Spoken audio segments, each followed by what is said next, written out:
Hi, Hello. how are you? I'm okay. How are you? Meet Nobat. Yeah.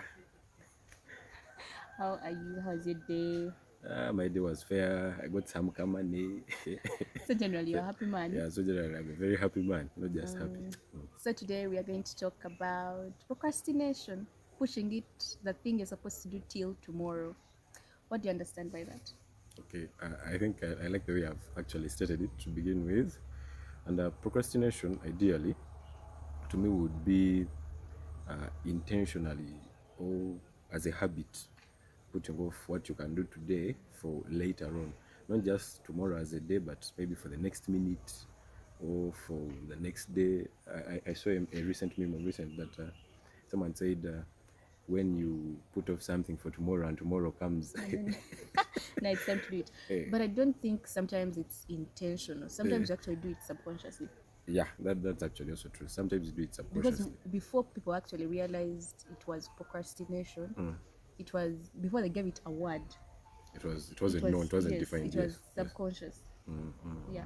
And what I've realized is we don't have, we're not procrastinators. Because me, I thought as a procrastinator, I do it, I had associated myself, identified the procrastination, but I realized procrastination is a habit. We do it habitually, but it's not a It's personality. not an identity. Yes, Yes, it's not an yes. identity. Okay. So, Because anyways, you don't procrastinate when you are doing things that you like. So, like what, sleeping? like sleeping, playing, you don't procrastinate when you're doing such things. When you're scrolling to your You phone. don't put them off. You don't say, but I'll go on TikTok later. Oh, I'll WhatsApp later. I'll sleep later. I wish it was like that. Yeah. So I get you. I get you when you say it's a habit. That's true. And also, I think procrastination is kind of the opposite, the direct opposite to being self-disciplined. That is setting yourself in line. As an adult, you don't have people to push you around to tell you that do this or that. Maybe your Like friends, self-drive. yeah, like self-drive, and having your own personal principles as far as your own time management is concerned. So, for you, what makes you procrastinate the most? So personally, what makes me procrastinate the most is anxiety. If I had this thing of wanting to be a perfectionist, and whenever I see that the scope of what I'm going to do may not come out perfectly and it's very huge, I'm like no. And just somewhere in between there, you find yourself an hour later and you're doing something else. But until when I got to know that actually, large tasks can be broken down into small bits and they can be worked out. Now, personally, I think I too am a perfectionist, but in my head, most times I know actually I'm supposed to be doing this, I'm supposed to be doing that, but just the thought of it being hard, I put in my head that that specific task is hard. I name it as hard. So the thought of me doing it, I actually get, I lose it, and I'm like, I'll do it later. And yet it's not that hard, but just naming it as hard makes me procrastinate because I always know what I'm supposed to be doing, but I push it for later. And there's this thing where when you're pushing it for later, you are subconsciously telling yourself that I'll give it more time later. But that more time will never Like exist. It will never those be things there. of I work best under pressure. Like, yeah, I work best under pressure. But like most times we use that thing because we think it's actually funny. Like, okay, I work best under pressure. Like you do more work then, you're more effective then, but you realize you are actually also more anxious then. You're actually more Yes, anxious because then. actually the time is also limited. You're like, but I'll read for exams Remember when the meme I told you about the guy who said he works boy best under works based pressure on in his yeah. resume, and then when it was time for now working under pressure, he slapped his boss. So I work best. Under pressure has I slapped slapped his the boss. boss. So he realized that is what actually happens when you procrastinate. So Yeah, what do you think is the main cause of that, like or the causes? the causes, or we could actually also say the triggers to procrastinating. And basically, what I've seen from my own personal experience and what I've tried to gather from around books, experience, friends, family, one of the leading things is our beliefs and the fears that we allow to partake of, that we allow to consume us.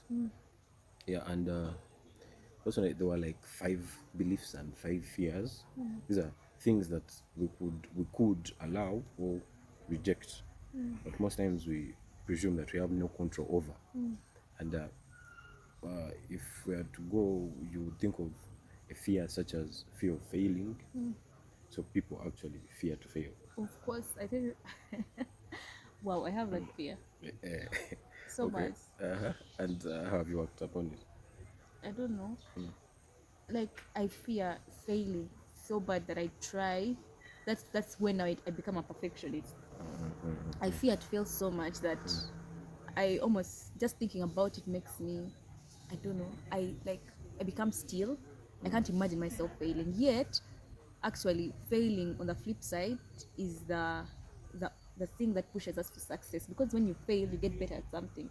But the thought, to me, the thought of me failing at something, it's like I'm a failure in life. That is what I put it as. I've failed because I'm a failure. I am not good at it. Yet the thing that I have to do is actually just do my best and do it well. And if at all I fail at it, that gives me another chance to do it better next time. And someone once said that instead of perceiving it as failure, you'd rather perceive it as a learning experience because, anyways, that's what it is. Both success and failure, that's the common ground. They are both learning experiences.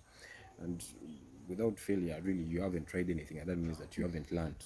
I think just growing up in society has put it in our heads that failure means you're a loser. So no one wants to fail. Like at school, I was the last in a paper. I had 15%. Wow. I had 15%. I remember it was a literature paper, and the first had 50. And I had passed all other papers. Okay. I had 70s and what. But that specific, A level, we had like three But papers. literature is hard. So that Literature is the hard. paper one, prose and poetry. I got 15% and I was the last. Oh my god, I cried, I think. Okay, sorry It was about so that. so bad, and I felt like I was a loser, but I didn't see the fact that I had passed the other two papers. So that gear of failing made me work so hard that in the next exam, I think the end of the year I was the best in the paper. I had like 70 something. So that I think That's a good yeah, comeback. as a bad guy. So what's So, the so next? yeah, okay, that's it. Like, ideally, the issue is you have to identify that actually the reason as why I'm not partaking of this task is because I'm fearing to fail it. But you have never done the task. You have not yet partaken of it. So how do you know for certain that you're going to That you're fail going to at it? fail it. If most of the other evidence supports that you're that you're good at it, especially it's weird how people always fear to, like, for me, for example, I do some art on the side, and sometimes you fear to start the art project, but you have been sketching art pieces all your previous times, and they have been coming out. So you have to work. I found that you have to use the previous evidence to support your current activity. That the previous evidence says that you were successful at this, you're able to do it. That means, unless otherwise you didn't get hit on the head, so the knowledge is still there somewhere. Exactly. Something like that. And yeah, and so from fear of failure, aside from fear of failure, people also have fear of risks, and you see that they interconnect. Like if someone fears taking risks, that means they also kind of fear failing. Okay, but that's all of us. But you see, the issue here is not that you become in the for at all. We're going to talk about fear of mediocrity, and here it's not that you want to know about these fears so that you completely eliminate them in your life. No, it's so that you can notice them when they are When they happening. come, or you Yes. become aware of it, that Yes, you I'm become, feeling this. you make it cautious, that okay, I'm kind of fearing that I want to fail at this, that it will not come out before you even start it, or I'm kind of fearing that the risks involved here. And actually, one person in investment said that not taking the risk to invest is a risk in its own self. This guy went as far as to say that to show you that life is risky, you won't live here alive. That's it. Yeah, so that's how Either risky you life do is. it or That's how still risky life either way. is. Yeah, and you see that a lot in old people. When you meet old people, the bazaars, they will tell you what. If you ask them what would you have done better in your life, and they will tell you, I think I would have taken more risks. I would think I would have done this. I think one time I wanted to I go scuba think diving. through risks is where we learn the most, because you actually take that risk and Plus- probably it won't work out, and then you will learn about that specific thing you took a risk at, and then you try another like that. Yeah, plus, So by the time you do it, you plus risks expose you to new dynamic situations. experiences. Yes, and you don't want to really live the same life over and over. Each day is different from the previous one. You don't relive the days that have passed. So for you to have days consistently being the same and exactly similar, But now you see, now you yourself, you're right now conscious about it, that each day is different, but let's look at a person who doesn't know that each day is different. You know, most of us, even you yourself, you will, most of the time, most people are in panic mode. You're in panic mode. And so you will not know that, oh, yes, today is not the same as yesterday. We are going to live that every day the same. You're not knowing that yesterday has its own baggage and today is a new day with new possibilities. Yeah. We live in the past, so you won't know that I I have a actually- chance to do better. I recently landed on a PDF talking about a morning routine. It's by some guy, a PhD holder. It's called Dr. Harry. Forgotten the second name. But he was talking about how people are ever in survival mode. They wake up and they just want to survive. They're not proactive. They don't set out to achieve something or to have a target goal or to say that, no, this is how. Okay, yes, we know that life is hard to control. But I mean, are you going to just give up completely and give up all the control to uncertainty and just accept that, yeah, it's hard to control and there's nothing I can do about it? Well, we shall talk about that. That is a form of defeatism. You give up before you even achieve anything. But so you have fear of failure, you have fear of taking risks. You can't take risks, so you're not exposed to anything new. And then you follow up with fear of mediocrity. So you fear failing, you also fear taking risks, but at the same time you fear being But a why do I mediocre. have all these fears? I How think, come? I think they're there in everyone, but and it's a good thing that I you. think it just ranges on the percentage. Yeah, but it's also good that you notice them. That okay, you realize that actually this fear exists in me. You see, a problem once defined is half solved. But if the problem is still lingering around in your subconscious and not defined, that's worse. But then the thing is also we live in denial. You're seeing the fear, but you're like, nah, that cannot be me. I think it's my friend who has it. No, Yeah. that's also there. And partly denial is also like kind of trying to go with what other people are telling you, comparing yourself to other people, so that you say if this person says it's this, then it's that for also me. But when really things are different for all of us, although some things are similar. Although however much you talk about fear of mediocrity, your fear of mediocrity may be slightly different from mine. Mine may be in maybe I don't know academics or something like that, and yours is like in looks. Something like that. So you see that. So They're different. yes, they can be different. They don't necessarily be the same.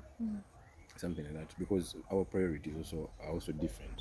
Oh yeah, our priorities are So different. that which I want to be mediocre in may not be what you want to be mediocre in, and That's you why may I look think at the me other like thing. but this guy isn't serious. He's very mediocre when it comes to cooking. He can only So boil water. what causes us to be mediocre? So what causes us to be mediocre, or what causes Sorry. us to Yes, to fear fear mediocrity? mediocrity. Yeah, so we have this thing of all or nothing. It's either perfect or it isn't in society, and you see it from how society rewards those whom it presumes to be perfect, those who have met the goal. But one person once said that the most advanced thing that you can do for yourself sometimes is to do the basic thing consistently. So a 1%, if you are to change your whole life, just that 1%. And this all or nothing law cuts across in so many things. You see people wanting to lose weight, they're like, today. This is the day. And you go and kill yourself in the gym. You guys want to save money today. I'm saving my whole salary today. But chief, Then now you suffer the whole month. you have loans, you have debts, you have things to clear up, you have so many things, and so you have to kind of be realistic for you. That okay, yes, some other person can decide to give up eating fatty foods just once, but okay, what about me? You can start slow, and those are the things that stick. Small things stick. At the end, you will not even realize that there was a very The progress big we've made. yes. Something like that. But so fear of mediocrity comes from that kind of perfectionism, that you perceive what society tells you is perfect and you partake of it without really evaluating it for yourself. But do you know what perfection is? Perfection is being above judgment. You know what?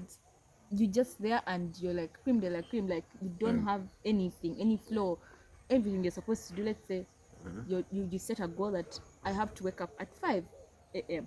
And then you wake up at 1 minute past 5, and you're beating yourself about it because you didn't wake up at 5. So that is perfectionism. You want to be above judgment. So that when someone sees you, they're like, wow. And you know, it's funny. You're the one who set the alarm to be at 5, and you wake up at 5:01 and you begin beating up yourself on something that you yourself set. Like the world is going to beat you into submission. Why are you stressing yourself by beating yourself into submission? There are already enough problems. Yes, it's like it's like how biblical Jesus refers to thinking about tomorrow's worries and what. Exactly. There's today. You first deal with You today know, and the then fact that tomorrow. tomorrow will have its own worries, but we don't want. We want today's worries and tomorrow's worries. Like Yeah, that. and you want to. And for yesterday's, we want to carry it all. Like, it's not enough. And surprisingly, you get to realize that if you do what you're supposed to do today, which is good for today, it's actually also usually good for tomorrow. Now, we're meaning objectively good, we're not meaning subjectively. That means when you talk about it with other people, they will concur that, okay, yes, society wise, this can propel you forward because certain principles, however much you argue, certain principles towards success have already been defined, they're known. You cannot be successful if you're not objective and intentional. So, however much you tell yourself subjectively that for me I can work like this, no, the world Yes, me. the world has proven you already otherwise. So you get it, and so and that's it. So that means that if you're objective and intentional today, it's also good for you tomorrow, which nullifies the fact that you need to worry about being intentional tomorrow. Something like that. But so you have fear of failure, fear of taking risks, fear of mediocrity, Yeah. yes, Mediocrity. and then you have fear of rejection. So there's usually people say that guys take it in when they are rejected very easily, but ladies don't, something like that. But it's everywhere. That's the truth.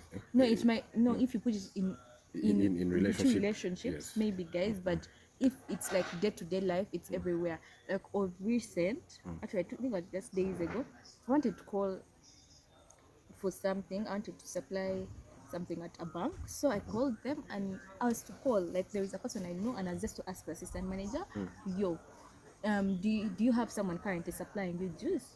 And then they're like, then wait for the reply. But I pushed it. I'm like, that's how they tell me no. That's why. So so that's the fear of them rejecting me. I refuse to make the call. So I'm there and I'm pushing it. I wrote it down. I'm like, call this person. But then the time came for calling the person. I didn't call them. The next day I was still pushing it. Remember, it was like up to evening. I'm like, okay, what's the worst that could happen? And no, will I die? No. So that was the thing. The worst that could happen is. And that then the person told me no, and I you didn't die, and I'm still fine. I didn't take it so bad. Exactly. And it's interesting when you begin listening to men like Malcolm X, men like Bruce Lee, talking about death. They're like, live like you have already died. So what else is happening? Like, what next? And the guy is in a riot, but he's saying, I already died. I'm past this. Yeah, So, I'm dead. I don't know. It's of course it's philosophical. It's not the direct death. Otherwise, our viewers will be like, what are you referring to? But I know you get it. It's metaphorical. Like you have killed Like- your inner self. You have killed that past self that refers to rejection. That attaches emotional connections to being rejected. Yeah, to be You get it? That like there is a problem wrong with with you, me. yes, something like that. And so that's basically it. But so fear of rejection. People fear being rejected, and therefore they don't take risks, and therefore they also fear failing when they take the risks. And there's a very good example that is given. You see people going into investments and businesses, and they tell themselves when the business doesn't work out, they're like, after all, it was a by the way. No. The principle You to wouldn't have success. taken it. Yeah, the principle to success is you have to be intentional. So there's nothing like after all. No. I usually play chess, and in chess we say that if it looks like it can work and you want it to work, make it work. It's because you see it's a defined board, 64 squares. So you're not going to find any other resource anywhere all over the board. It's that or that. It's that or that. It's that. That's it. You get it. And so you have to be kind of intentional. So you don't go into a business, you don't go into a venture, and then you have started medical school 5 years, and then third year in between. And after all, I was never. But time is going. Time and tide wait for no man. Yeah, and you are becoming older, and you will be required of certain things at a certain age, and the world will not understand that you were taking your time. No, you get it. You have to be realistic as to where your position is and how you are, and so that's fear of rejection. And from fear of rejection, you have fear of success. So it kind of sounds counterintuitive that people can actually fear being successful, but people, I know I've faced that a lot. People fear being in the spotlight. Now, me, the way I've seen it, okay, I don't. It feels like when you reach the point of success, you know, like what it's like society defines what success is. Like success is reaching the spotlight, at gaining fame and all. So now We strive for that. Building 3 huts in your Exactly, we village. strive for that. So now, the thing is, when you reach success, the question that makes people probably fear it is the what next? What next after success? After you reach that goal, what next? Yeah, that is actually also true. And you realize that people who don't, but it's actually also a good question. No?